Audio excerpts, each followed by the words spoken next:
Hi guys, it's Otaku Gunso, and today I'm going to teach you how to make some cashew sauce. It's very easy. So yeah, first off, we're going to need some nutritional yeast because we love that. Next up, we're going to need some peppercorns because we love grinding. Next up, we're going to need some Himalayan pink salt because we just need a little bit of saltiness, not so bad. Then we're going to need some garlic powder to season. Then we're going to need some onion powder to season because those two are pretty much going to do the majority of seasoning, so yeah, that's a thing. Then we're going to need a nice pot to cook stuff in, and then we're going to need some whole unsalted cashews because what's a cashew sauce without cashews? Next up, we're going to need the Ninja Bullet or the NutriBullet or the Vitamix or whatever it is that you're using. You're going to have to grind some stuff up. So the first thing we're going to do is we're going to take 1 cup of whole unsalted cashews. And the reason why I got unsalted was because I really wanted to have control over how much salt was going into it. Now, I could have got salted and then added more salt to it, but that's a little bit overwhelming, so I just went with the unsalted. So yeah, as you can see, it's right in there. Next up, we're going to go for a teaspoon of garlic powder. And we have a nice little iridescent teaspoon going in. And we're just sprinkling. Oh, it looks so nice. You love sprinkling. Oh no, the teaspoon won't go inside of the onion powder. So now we're gonna have to use 1/4 of the teaspoon and then just go a few times. About 4 times, I would say. And I actually went a little bit more generous than intended because I kind of wasn't paying attention at this point. So it's like, eh. But like I said, the garlic powder and the onion powder are going to do mostly seasoning, and that's the purpose that they serve. So you could be a little bit generous with those and not really have much of a problem. Next up, we're going to go for a 1/2 teaspoon of turmeric. And the turmeric is mostly there just to kind of add color to it a little bit. And then we're going to go in for the 1/4 teaspoon of Himalayan pink salt. And like I said, I wanted to have control over how much is going in. That's why I did that.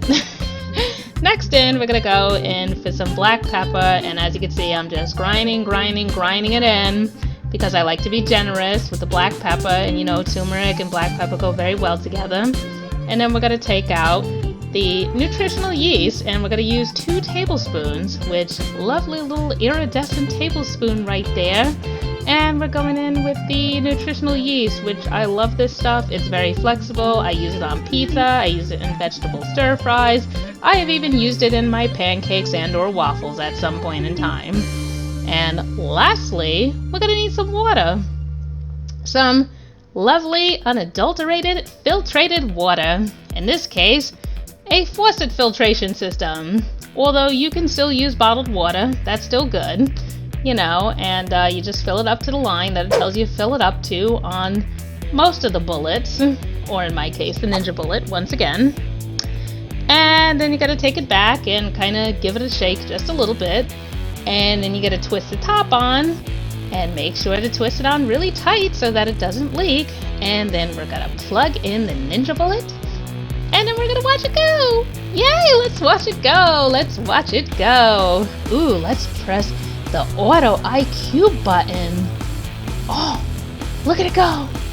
45, 40, 39, 38, 37. Okay, let's just skip all that because we love time jumps.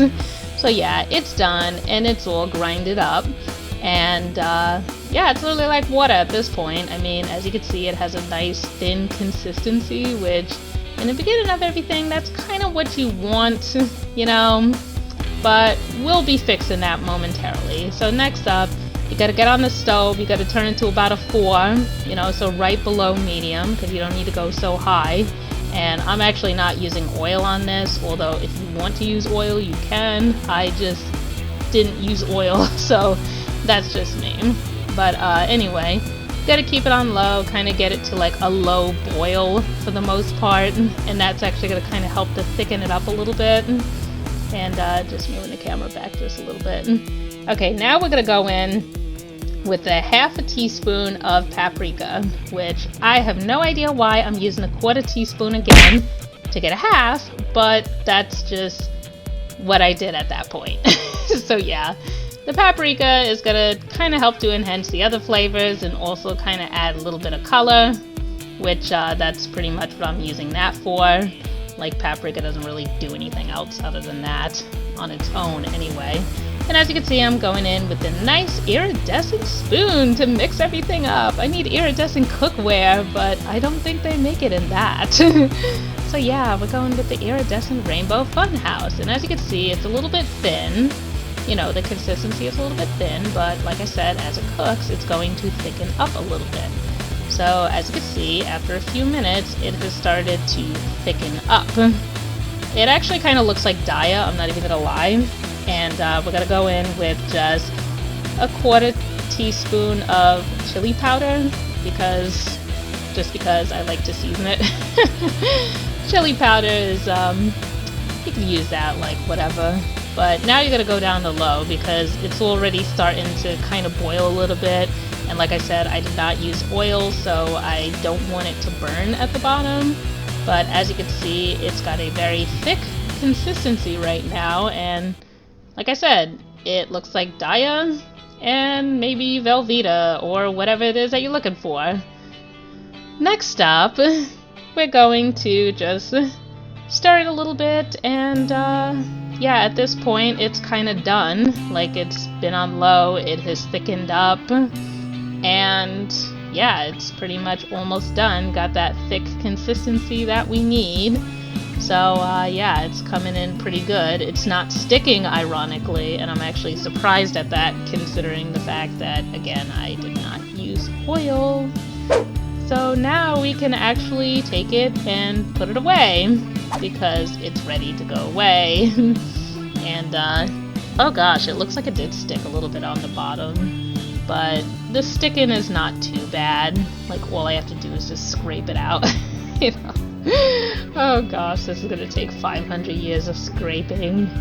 500 years of scraping! Oh my gosh. Okay, let's just put it in the refrigerator and let it get cold and just, you know, do that.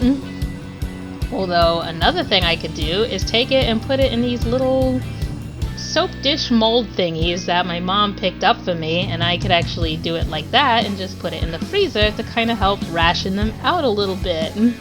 That would actually be interesting. I'm gonna take a crack at that and just see how it comes out anyway. It looks super weird, it really does, you know, but hey, I can use it for something. And this cashew sauce is really good, and you will like it, and it tastes really good. I don't know what else to say about it, but it's got that thick and creamy consistency that everybody loves to go for. So, I mean, hey, can't argue with that. And I'm just scraping it in, scraping it in, scraping. Oh my gosh, I have another iridescent spoon. I have an iridescent ladle, an iridescent spoon, an iridescent cooking spoon, an iridescent teaspoon, an iridescent tablespoon, and pretty much iridescent everything at this point. Oh my gosh, I have no idea. But yeah, that's gonna take a little while to just smooth those in. But yeah, for the most part, you're pretty much done. Like, it's very easy, and you could just pop those in the freezer. And then at the end of that, you know, they get cold, and then you just take them out when you need them. You know, once they freeze, you put them into a plastic bag and take it out when you need it. And that's pretty much all. So, yeah, guess that's all. Until next time, folks. Alright? Later.